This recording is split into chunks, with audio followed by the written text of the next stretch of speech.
Hello ছোট্ট বন্ধুরা, তোমরা কেমন আছো? আমি হলাম চিকেন। আজকে তোমাদের চুই চিকেন ঝাল রেসিপি শিখাবো। কি বলেন মালিক? চলেন ভিডিওটি শুরু করি। আরে মালিক, আস্তে সাপোর্ট দেন। আমি কি আপনার গার্লফ্রেন্ড নাকি? হ্যাঁ, যে এত জোরে সাপোর্ট দিচ্ছেন। ছোট্ট বন্ধুরা, তোমাদের কি গার্লফ্রেন্ড আছে? তোমরা কমেন্ট করে জানাও তো। আরে মালিক, আমি সত্যি কথা বললাম দেখে তুমি আমাকে এরকম পিস পিস করে কাটলে। দেখেছো ছোট্ট বন্ধুরা, আমার মালিক কতটা খারাপ। ওরে বাবারে মালিক, আমার পিছনে লবণ মরিচ লাগিয়ে দিল রে। কে কোথাও আছো? আমাকে বাঁচাও রে। এই ছোট্ট বন্ধুরা, আমাকে বাঁচানোর জন্য ভিডিওতে একটা লাইক করে দাও তো। আরে মালিক, তুমি দেখি আমার পেছনে একদম মরিচের ঝাল লাগিয়ে দিয়েছো গো। ছোট্ট বন্ধুরা, তোমরা কি ঝাল খেতে পছন্দ করো কি করো না কমেন্ট করে জানাও তো। আর চ্যানেল নতুন হলে চ্যানেলটি সাবস্ক্রাইব করে দাও।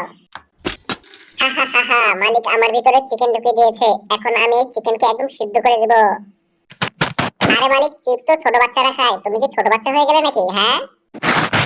আরে কি সুন্দর কুড়মুড়ে চিপস। বন্ধুরা, চিপস কিন্তু আমার খুব ভালো লাগে। তোমাদের কি চিপস ভালো লাগে? অবশ্যই কমেন্ট করে জানাবা। আরে প্রেসার কুকার আমাকে একদম সিদ্ধ করে ফেলেছে মালিক। আমাকে এবারের মতো ক্ষমা করে দাও। আমি আর কখনো তোমার গার্লফ্রেন্ডকে নিয়ে কথা বলবো না।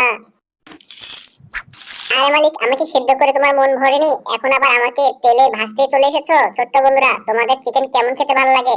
সিদ্ধ নাকি ভাজা? কমেন্ট করে জানাও। এই যা শেষমেশ মালিক আমাকে ভেজেই খেয়ে ফেললো। ছোট্ট বন্ধুরা, ভিডিওটি তোমাদের কাছে কেমন লেগেছে অবশ্যই কমেন্ট করো। আর চ্যানেলে নতুন হলে চ্যানেলটি সাবস্ক্রাইব করতে ভুলো না কিন্তু।